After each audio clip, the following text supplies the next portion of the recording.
What in God's name do psychoanalysis, French postmodern psychoanalysis, and Orthodox patristic theology have to do with one another?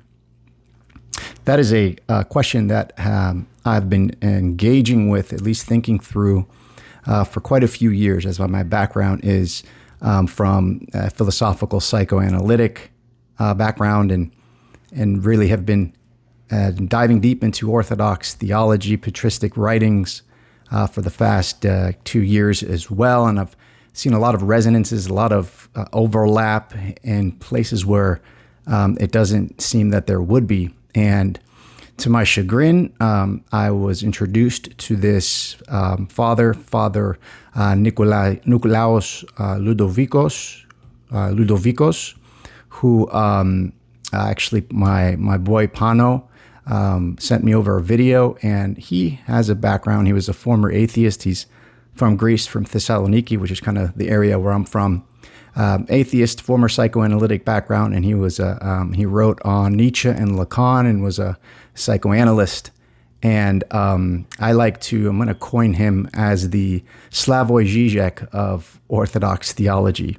And I mean that in the most kind of respectful and well-meaning way.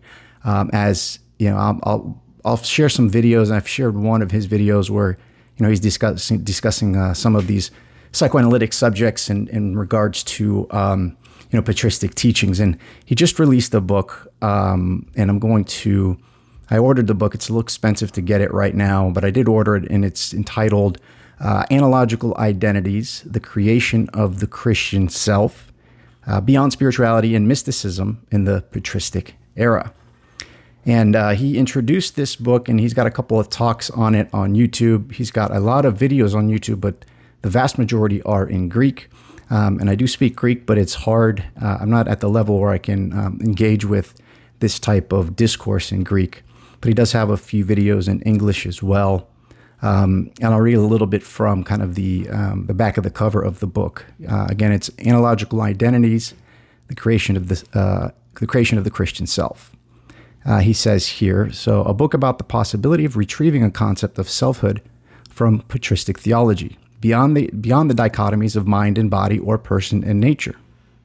Is it possible for nihilism and an ontology of personhood as will to power to be incubated in the womb of Christian mysticism? Is it possible that the modern ontology of power, which constitutes the core of the Greek Western metaphysics, has a theological grounding? Has Nietzsche reversed Plato, or more likely Augustine and Origen, refashioned in a secular framework the very essence of their ontology?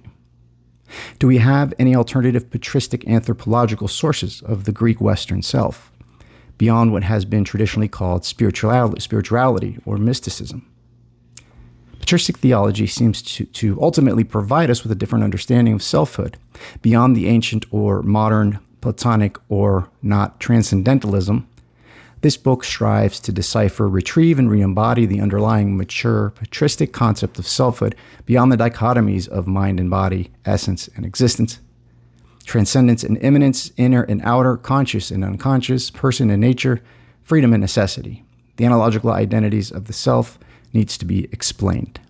And Father Nikolaos Loudovikos, he studied psychology, pedagogy, theology and philosophy at the University of Athens, Thessaloniki, Sorbonne, Catholic Institute of Paris, and Cambridge. He's a professor of dogmatics and Christian philosophy at the University Ecclesiastical Academy of Thessaloniki, visiting professor of the IOCS Cambridge, that's the International Institute of Orthodox, Christian Studies, in Cambridge, and a research fellow at the University of Winchester. He is the author of 12 books, most in Greek, haven't been translated quite yet. Systematic or philosophical theology, and numerous articles translated in 10 languages. He is the senior editor of Analogia, the Pemptusia Journal for Theological Studies. So that's one book that should be coming in a couple days, and I'm excited to read and kind of work through and discuss.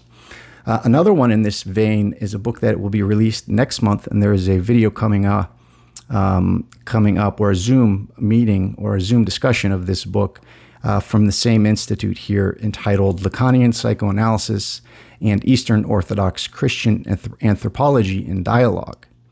And that's with Dr. Carl Waits and Professor Teresa Clement Tisdale.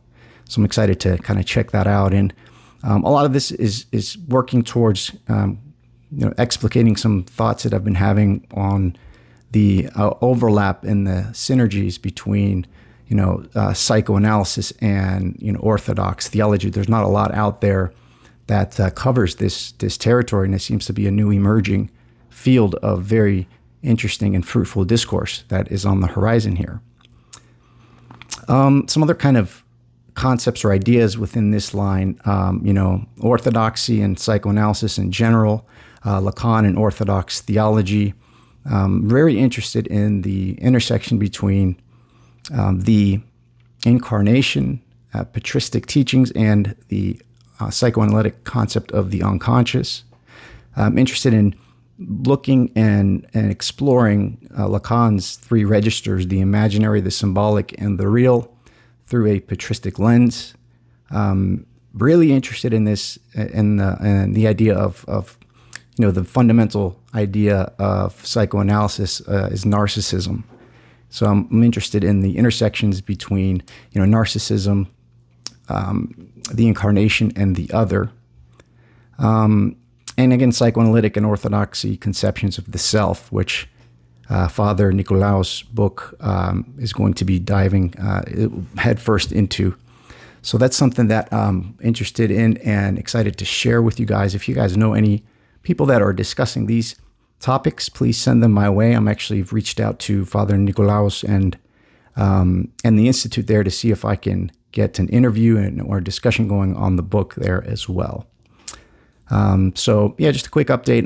My next kind of video that I'll be putting out, and it's going to kind of be a recap. I was able to spend a few days with Jonathan Peugeot and Neil deGrade in Miami, and really had a really great, wonderful, kind of auspicious time with them. And I wanted to debrief on some of the subjects that we discussed. We ended up having a lot of theological discussions with a lot of priests and archbishops that were meeting, an association meeting down there, which Jonathan gave an excellent talk to, which I think he'll be publishing. But kind of the questions that came up from those discussions were, what are the relationships, the synergies between tradition, orthodoxy, tradition, innovation, and technology? And there's this idea that tradition is not the conventional conception of this conservative way of looking at things. How can we apply tradition, a living, real, organic, live tradition, and what is its connections with in relationships with innovation, and how can we understand these relationships with regards to technology, which we've seen a lot of rightfully negative and critical ideas and conceptions against technology, and wanted to see what can our tradition, what can tradition tell us about how to engage with this postmodern world and the technology that subsumes it. So yeah, just a quick one to say hello to everybody, and I'm looking forward to getting into these topics and having some discussions with you guys. So thanks for tuning in, and stay tuned for some more. Thanks. God bless.